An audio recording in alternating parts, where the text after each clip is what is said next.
Chapter 40 introduces Mr. Pickwick to a new and not uninteresting scene in the great drama of life. The remainder of the period which Mr. Pickwick had assigned as the duration of the stay at Bath passed over without the occurrence of anything material. Trinity term commenced.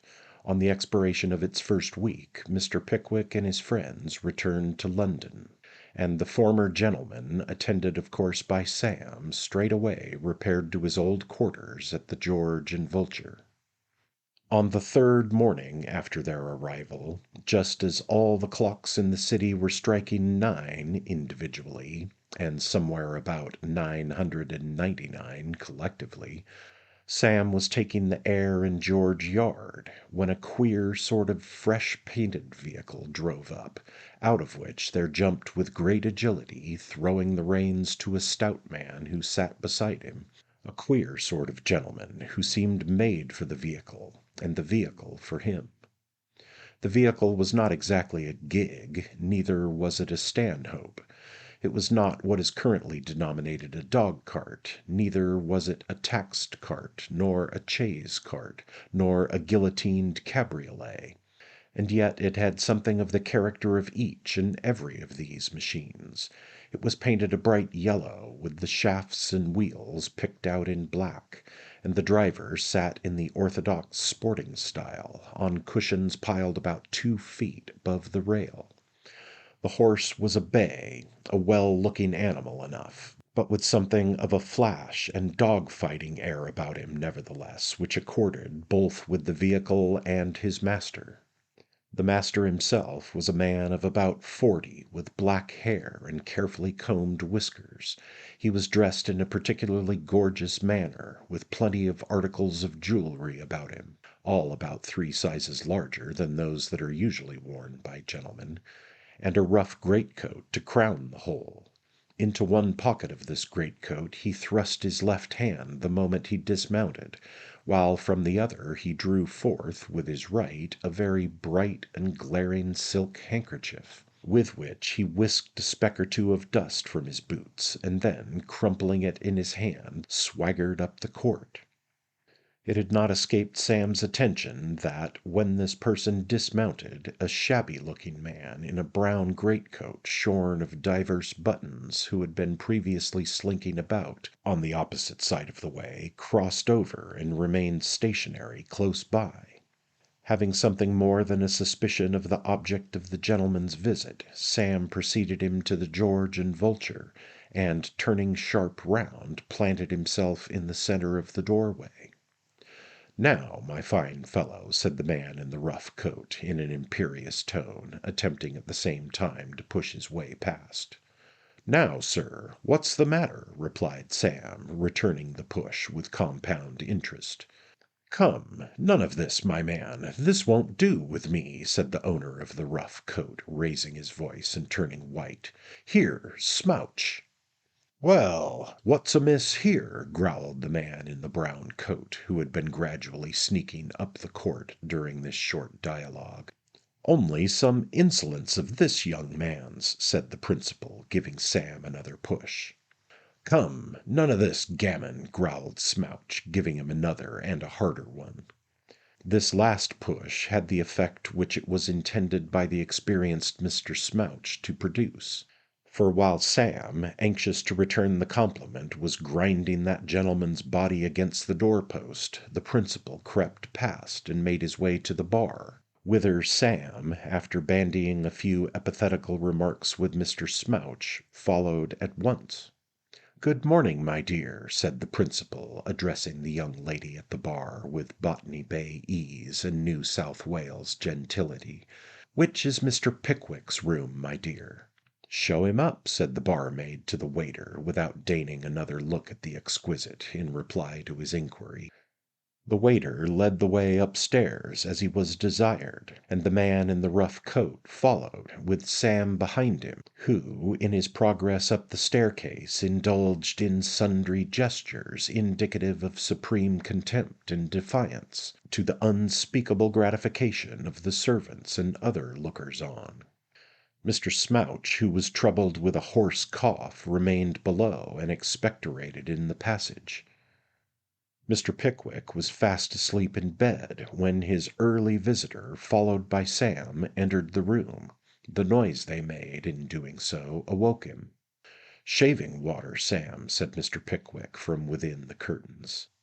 "Shave you directly, Mr. Pickwick," said the visitor, drawing one of them back from the bed's head. "I've got an execution against you at the suit of Bardell. Here's the warrant. Common Pleas. Here's my card. I suppose you'll come over to my house." Giving Mr. Pickwick a friendly tap on the shoulder, the sheriff's officer, for such he was, threw his card on the counterpane and pulled a gold toothpick from his waistcoat pocket. "Namby's the name," said the sheriff's deputy, as Mr. Pickwick took his spectacles from under the pillow and put them on to read the card. "Namby, Bell Alley, Coleman Street." At this point Sam Weller, who had had his eyes fixed hitherto on Mr. Namby's shining beaver, interfered. "Are you a Quaker?" said Sam.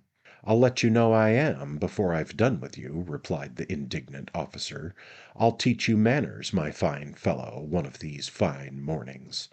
"Thank'ee," said Sam. "I'll do the same to you. Take your hat off." With this, Mr. Weller, in the most dexterous manner, knocked Mr. Namby's hat to the other side of the room, with such violence that he had very nearly caused him to swallow the gold toothpick into the bargain.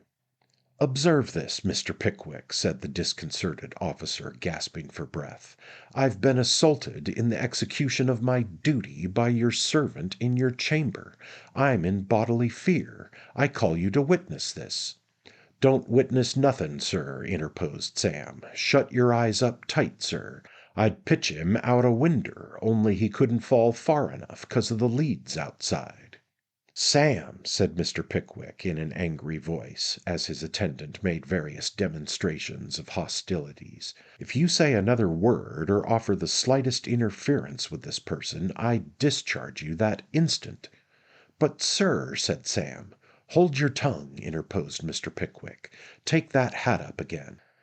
But this Sam flatly and positively refused to do, and after he had been severely reprimanded by his master, the officer, being in a hurry, condescended to pick it up himself, venting a great variety of threats against Sam meanwhile, which that gentleman received with perfect composure, merely observing that if Mr. Namby would have the goodness to put his hat on again, he would knock it into the latter end of next week.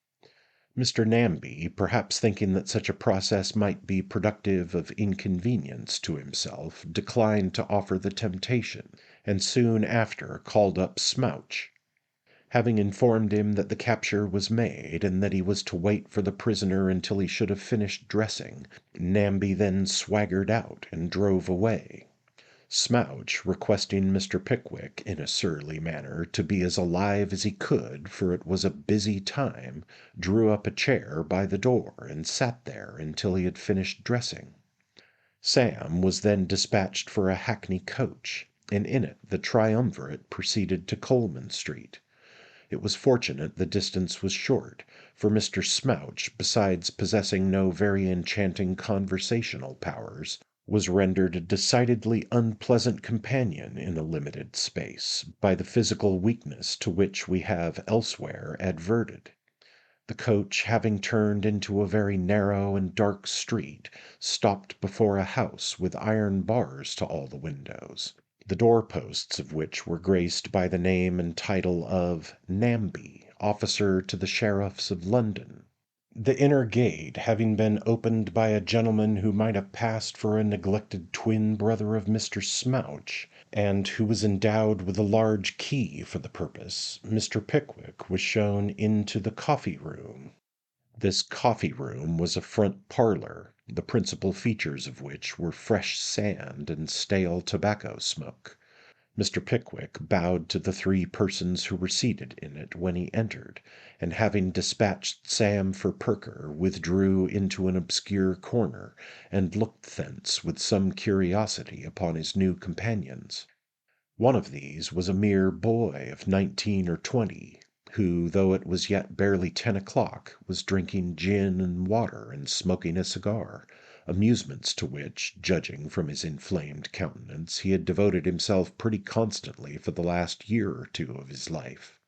Opposite him, engaged in stirring the fire with the toe of his right boot, was a coarse, vulgar young man of about 30, with a sallow face and harsh voice, evidently possessed of that knowledge of the world and captivating freedom of manner which is to be acquired in public-house parlours and at low billiard tables. The third tenant of the apartment was a middle-aged man in a very old suit of black, who looked pale and haggard, and paced up and down the room incessantly, stopping now and then to look with great anxiety out of the window as if he expected somebody, and then resuming his walk. "You'd better have the loan of my razor this morning, Mr. Ayersley," said the man who was stirring the fire, tipping the wink to his friend the boy. "Thank you, no, I shan't want it. I expect I shall be out in the course of an hour or so," replied the other in a hurried manner. Then, walking again up to the window and once more returning disappointed, he sighed deeply and left the room, upon which the other two burst into a loud laugh. "Well, I never saw such a game as that," said the gentleman who had offered the razor, whose name appeared to be Price. "Never." Mr. Price confirmed the assertion with an oath, and then laughed again, when of course the boy, who thought his companion one of the most dashing fellows alive, laughed also. "You'd hardly think, would you now," said Price, turning towards Mr. Pickwick, "that that chap's been here a week yesterday, and never once shaved himself yet, because he feels so certain he's going out in half an hour's time, thinks he may as well put it off till he gets home." "Poor man," said Mr. Pickwick. "Are his chances of getting out of his difficulties really so great?" "Chances be damned," replied Price. "He hasn't half the ghost of one.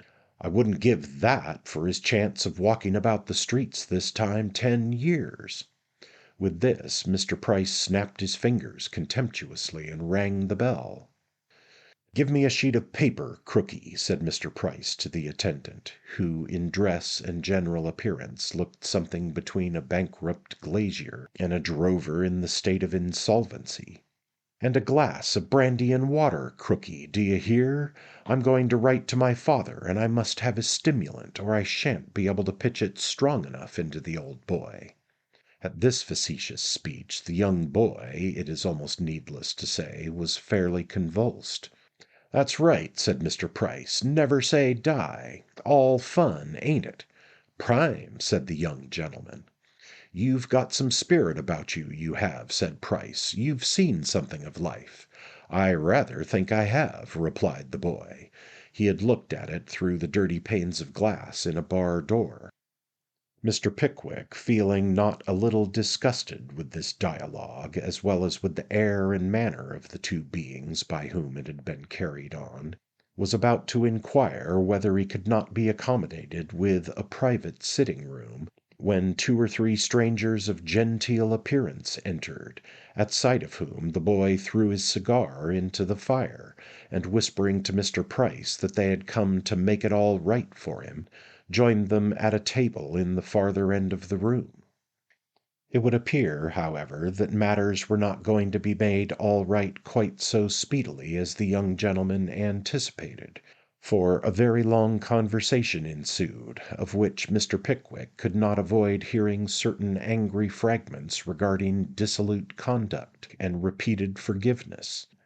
At last there were very distinct allusions made by the oldest gentleman of the party to one Whitecross Street, at which the young gentleman, notwithstanding his primeness and his spirit and his knowledge of life into the bargain, reclined his head upon the table and howled dismally. Very much satisfied with this sudden bringing down of the youth's valour and this effectual lowering of his tone, Mr. Pickwick rang the bell, and was shown, at his own request, into a private room furnished with a carpet, table, chairs, sideboard, and sofa, and ornamented with a looking-glass and various old prints. Here he had the advantage of hearing Mrs. Namby's performance on a square piano overhead, while the breakfast was getting ready. When it came, Mr. Perker came too. "Ah, my dear sir," said the little man, "nailed at last, eh? Come, come, I'm not sorry for it either, because now you'll see the absurdity of this conduct. I've noted down the amount of the taxed costs and damages for which the Cassa was issued, and we had better settle at once and lose no time. Namby has come home by this time, I dare say. What say you, my dear sir? Shall I draw a cheque, or will you?" The little man rubbed his hands with affected cheerfulness as he said this, but glancing at Mr. Pickwick's countenance, could not forbear at the same time casting a desponding look towards Sam Weller. "Perker," said Mr. Pickwick, "let me hear no more of this, I beg. I see no advantage in staying here, so I shall go to prison to-night." "You can't go to Whitecross Street, my dear sir," said Perker. "Impossible. There are 60 beds in a ward, and the bolt's on 16 hours out of the 24. "I would rather go to some other place of confinement, if I can," said Mr. Pickwick. "If not, I must make the best I can of that." "You can go to the Fleet, my dear sir, if you're determined to go somewhere," said Perker. "That'll do," said Mr. Pickwick. "I'll go there directly I have finished my breakfast." "Stop, stop, my dear sir. Not the least occasion for being in such a violent hurry to get into a place that most other men are as eager to get out of," said the good-natured little attorney. "We must have a habeas corpus. There'll be no judge at chambers till 4 o'clock this afternoon. You must wait till then." "Very good," said Mr. Pickwick, with unmoved patience. "Then we will have a chop here at 2. See about it, Sam, and tell them to be punctual." Mr. Pickwick remaining firm, despite all the remonstrances and arguments of Perker, the chops appeared and disappeared in due course. He was then put into another hackney coach and carried off to Chancery Lane, after waiting half an hour or so for Mr. Namby, who had a select dinner party and could on no account be disturbed before. There were 2 judges in attendance at Sergeant's Inn, 1 King's Bench and 1 Common Pleas, and a great deal of business appeared to be transacting before them, if the number of lawyers' clerks who were hurrying in and out with bundles of papers afforded any test. When they reached the low archway which forms the entrance to the inn, Perker was detained a few moments parleying with the coachman about the fare and the change, and Mr. Pickwick, stepping to one side to be out of the way of the stream of people that were pouring in and out, looked about him with some curiosity. The people that attracted his attention most were 3 or 4 men of shabby genteel appearance, who touched their hats to many of the attorneys who passed, and seemed to have some business there, the nature of which Mr. Pickwick could not divine. They were curious-looking fellows. One was a slim and rather lame man in rusty black and a white neckerchief. Another was a stout, burly person, dressed in the same apparel, with a great reddish-black cloth round his neck. A third was a little weazen, drunken-looking body, with a pimply face. They were loitering about, with their hands behind them, and now and then, with an anxious countenance, whispered something in the ear of some of the gentlemen with papers as they hurried by. Mr. Pickwick remembered to have very often observed them lounging under the archway when he had been walking past, and his curiosity was quite excited to know to which branch of the profession these dingy-looking loungers could possibly belong. He was about to propound the question to Namby, who kept close beside him, sucking a large gold ring on his little finger, when Perker bustled up, and observing that there was no time to lose, led the way into the inn. As Mr. Pickwick followed, the lame man stepped up to him, and civilly touching his hat, held out a written card, which Mr. Pickwick, not wishing to hurt the man's feelings by refusing, courteously accepted and deposited in his waistcoat pocket. "Now," said Perker, turning round before he entered one of the offices, to see that his companions were close behind him. "In here, my dear sir. Hello, what do you want?" This last question was addressed to the lame man, who, unobserved by Mr. Pickwick, made one of the party. In reply to it, the lame man touched his hat again with all imaginable politeness, and motioned towards Mr. Pickwick. "No, no," said Perker, with a smile, "we don't want you, my dear friend, we don't want you." "I beg your pardon, sir," said the lame man. "The gentleman took my card. I hope you will employ me, sir. The gentleman nodded to me. I'll be judged by the gentleman himself. You nodded to me, sir?" "Pooh-pooh! Nonsense! You didn't nod to anybody, Pickwick.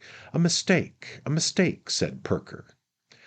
"The gentleman handed me his card," replied Mr. Pickwick, producing it from his waistcoat pocket. "I accepted it, as the gentleman seemed to wish it. In fact, I had some curiosity to look at it when I should be at leisure. The little attorney burst into a loud laugh, and returning the card to the lame man, informing him it was all a mistake, whispered to Mr. Pickwick, as the man turned away in dudgeon, that he was only a bail. "A what?" exclaimed Mr. Pickwick. "A bail," replied Perker. "A bail?" "Yes, my dear sir, half a dozen of 'em here. Bail you to any amount, and only charge half a crown. Curious trade, isn't it?" said Perker, regaling himself with a pinch of snuff. "What! Am I to understand that these men earn a livelihood by waiting about here to perjure themselves before the judges of the land at the rate of half a crown a crime?" exclaimed Mr. Pickwick, quite aghast at the disclosure.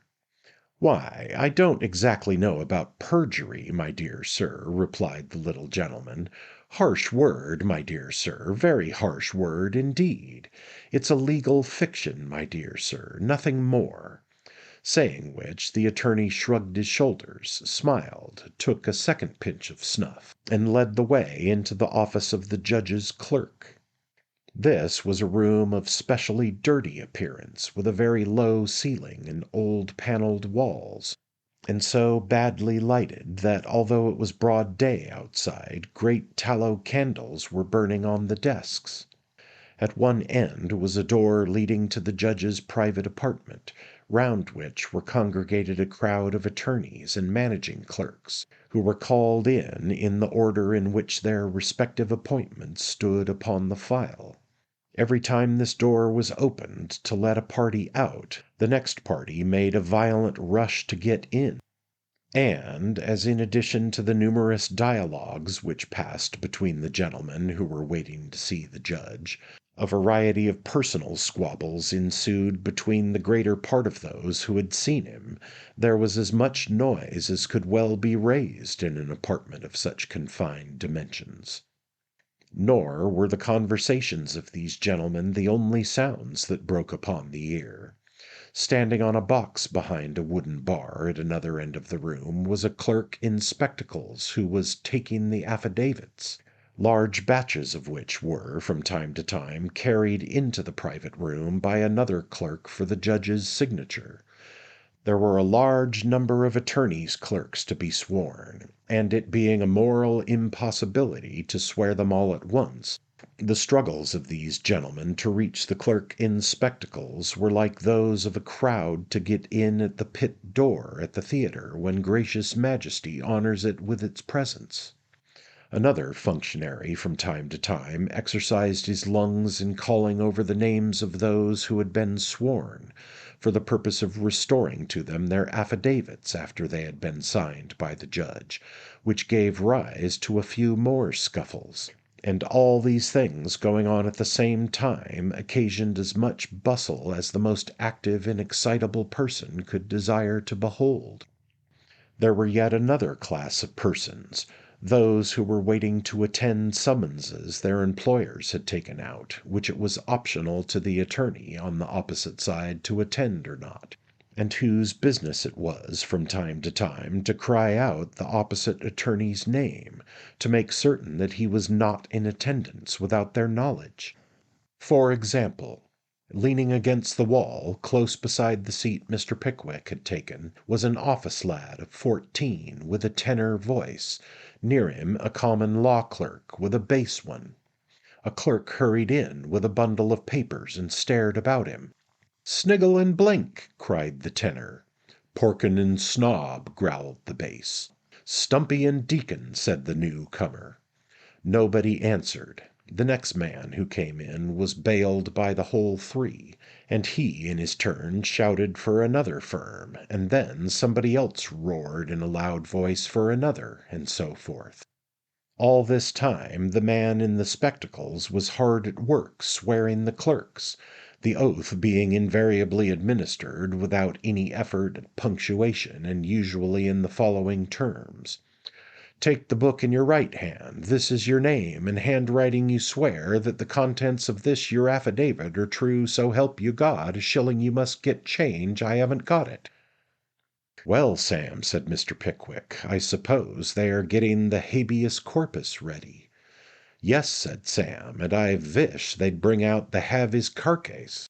It's werry unpleasant keepin' us vaitin' here. I'd ha' got half a dozen have his carcases ready, packed up and all, by this time." What sort of cumbrous and unmanageable machine Sam Weller imagined a habeas corpus to be does not appear, for Perker at that moment walked up and took Mr. Pickwick away.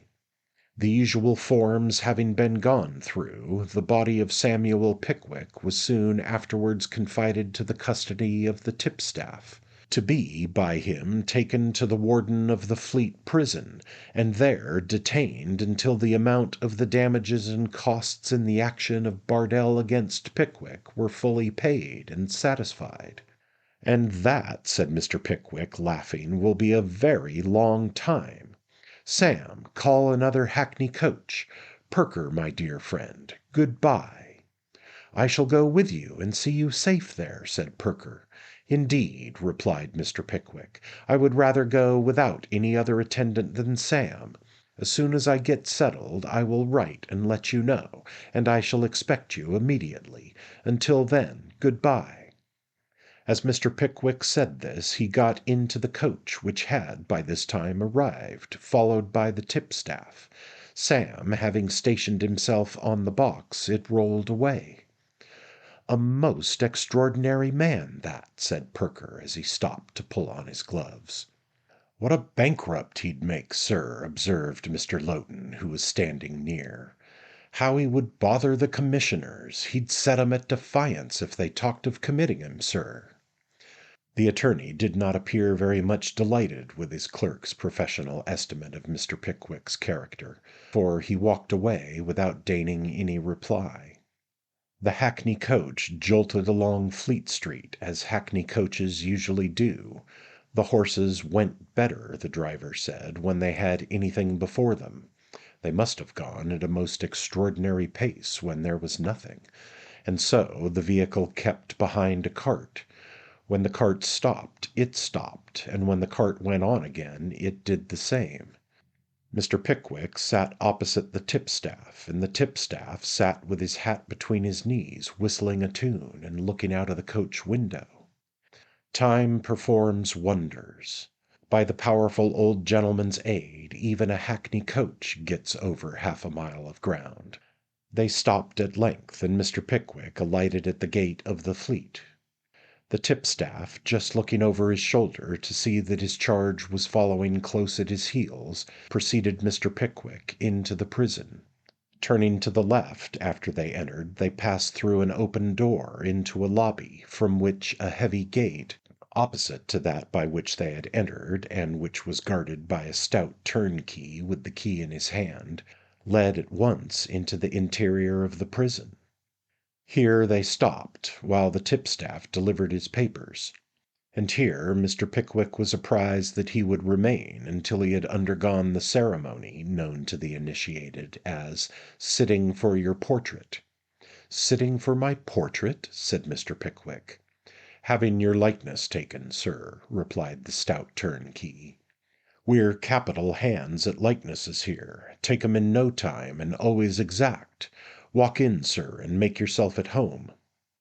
Mr. Pickwick complied with the invitation and sat himself down, when Mr. Weller, who stationed himself at the back of the chair, whispered that the sitting was merely another term for undergoing an inspection by the different turnkeys in order that they might know prisoners from visitors. "Well, Sam," said Mr. Pickwick, "then I wish the artists would come. This is rather a public place." "They von't be long, sir, I dessay," replied Sam. "There's a Dutch clock, sir." "So I see," observed Mr. Pickwick. "And a birdcage, sir," says Sam. "Veals within veals, a prison in a prison, ain't it, sir?" As Mr. Weller made this philosophical remark, Mr. Pickwick was aware that his sitting had commenced. The stout turnkey, having been relieved from the locks, sat down and looked at him carelessly from time to time, while a long, thin man who had relieved him thrust his hands beneath his coat tails, and planting himself opposite, took a good long view of him. A third, rather surly-looking gentleman, who had apparently been disturbed at his tea, for he was disposing of the last remnant of a crust and butter when he came in, stationed himself close to Mr. Pickwick, and, resting his hands on his hips, inspected him narrowly, while two others mixed with the group and studied his features with most intent and thoughtful faces. Mr. Pickwick winced a good deal under the operation, and appeared to sit very uneasily in his chair. But he made no remark to anybody while it was being performed, not even to Sam, who reclined upon the back of the chair, reflecting, partly on the situation of his master, and partly on the great satisfaction it would have afforded him to make a fierce assault upon all the turnkeys there assembled, one after the other, if it were lawful and peaceable so to do. At length the likeness was completed, and Mr. Pickwick was informed that he might now proceed into the prison. "Where am I to sleep to-night?" inquired Mr. Pickwick. "Why, I don't rightly know about to-night," replied the stout turnkey. "You'll be chummed on somebody to-morrow, and then you'll be all snug and comfortable. The first night's generally rather unsettled, but you'll be set all squares to-morrow." After some discussion, it was discovered that one of the turnkeys had a bed to let, which Mr. Pickwick could have for that night. He gladly agreed to hire it. "If you'll come with me, I'll show it you at once," said the man. "It ain't a large 'un, but it's an out-and-outer to sleep in. This way, sir." They passed through the inner gate and descended a short flight of steps. The key was turned after them, and Mr. Pickwick found himself, for the first time in his life, within the walls of a debtor's prison.